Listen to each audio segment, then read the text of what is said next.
In this lesson, we're going to look at the Native American cultures that existed in North and South America before the arrival of Europeans in 1492.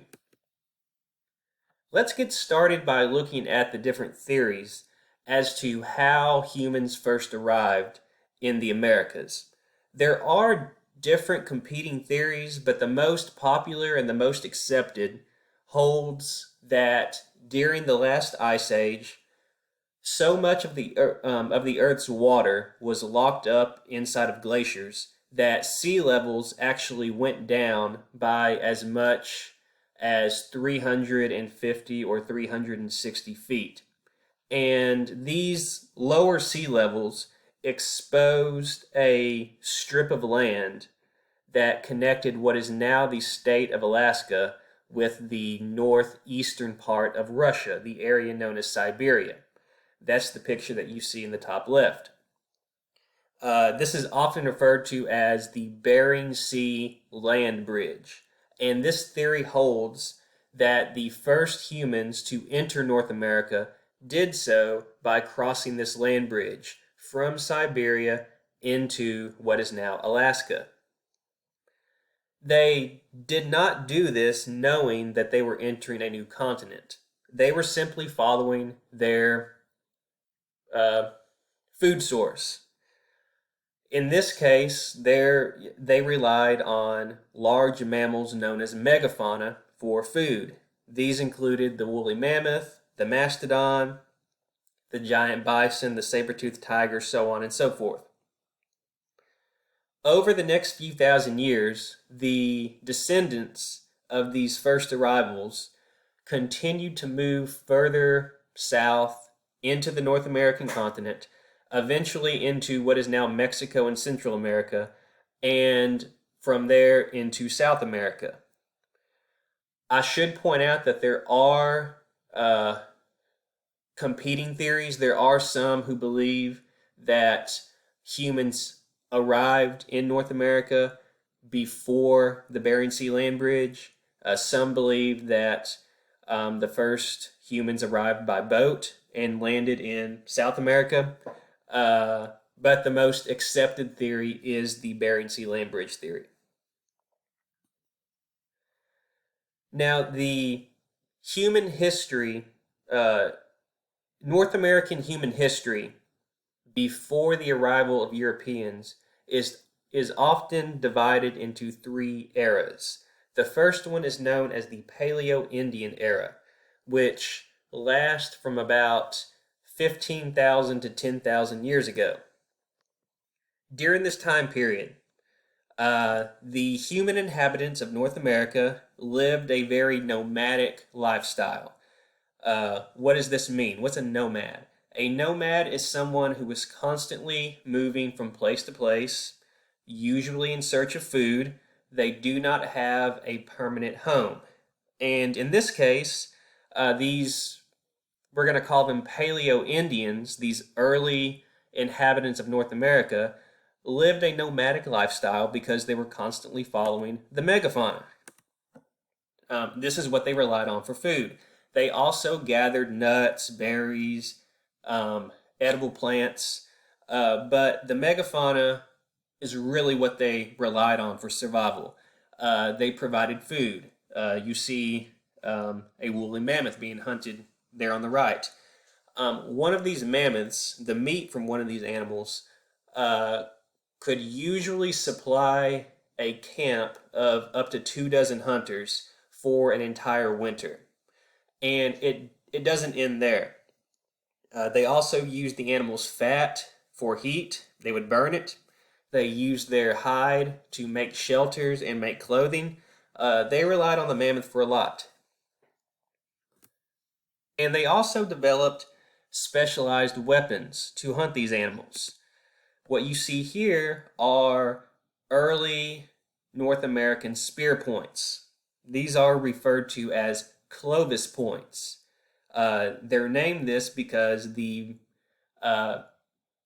first of these spear points to be discovered was found near the town of Clovis, New Mexico in the early 20th century.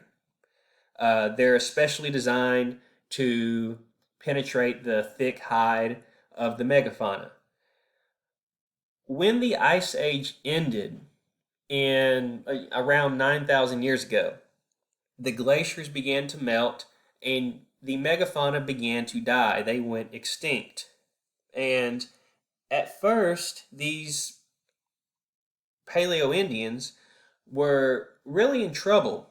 Their main source of food and shelter at that had disappeared. So they had to adapt.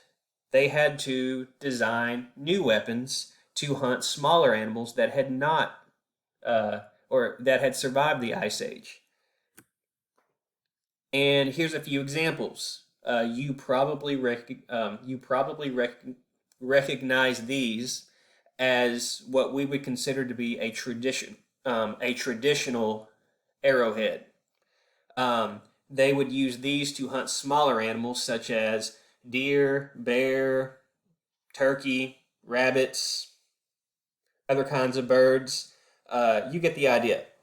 So that's going to bring us to the next period of North American human history, the Archaic era, which is going to last from about 10,000 years ago to 2,500 years ago. It's during this time period that you're going to see the lifestyles of these Native Americans shift from nomadic to sedentary. Can you guess what sedentary means? Well, it's the opposite of nomadic. They are now going to start living a settled lifestyle. They're going to establish permanent camps. What makes them do this? They discover agriculture. They discover that you can put seeds in the ground and edible plants will grow. The first crops to be grown by Native Americans include corn, pumpkin, squash, beans, and others. These are all native to the Americas. Nobody in Europe had ever seen any of these crops before 1492. The area where these crops were grown for the first time was known as Mesoamerica. This includes the southern portion of what is now Mexico and Central America. You can see the map there. This is where agriculture was first practiced in North or South America.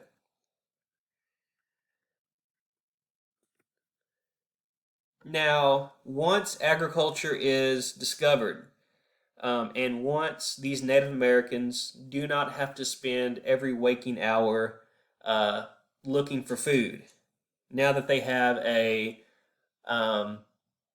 reliable source of food, they can begin to turn their attention to other things, such as art. It's during this time period that you really start to see Native American art appear for the first time. Here's a few examples. These photographs were taken in Arkansas, and these are examples of Native American cave art. On the right, that appears to be a deer or an antelope. On the left, that might be a snake, but it's just a few examples. And this is going to lead us into the final period of human history in North America before the arrival of Europeans, and this is known as the pre-Columbian era. It's during this time period that the Native American cultures that will be discovered by Christopher Columbus and other Europeans will start to develop. So, once agriculture is discovered and these Native Americans are able to settle in a permanent location, they begin to adjust to their surroundings. And this will lead to unique Native American cultures. Think about where you live just for a moment. How does your natural surroundings influence the way that you live that is different from people living in Northern California or in New England? Well, to bring the conversation back to the Native Americans, here's a quick example. The Native Americans who lived on the Great Plains relied primarily on the buffalo as their source of food. Well, the buffalo don't stay in one location, they're constantly moving. So these Native Americans had to adopt a lifestyle that allowed them to move quickly. They were constantly on the move. And so they developed a very famous example of Native American shelter, the teepee, because the teepee was easy to put up and take down in a short amount of time. On the other hand, if you're an Inuit Indian, you live above the Arctic Circle, you want some kind of shelter that is going to keep you warm. So they develop another very famous example of Native American shelter, the igloo. So just something to keep in mind. Your natural surroundings, your environment influences your lifestyle, your culture.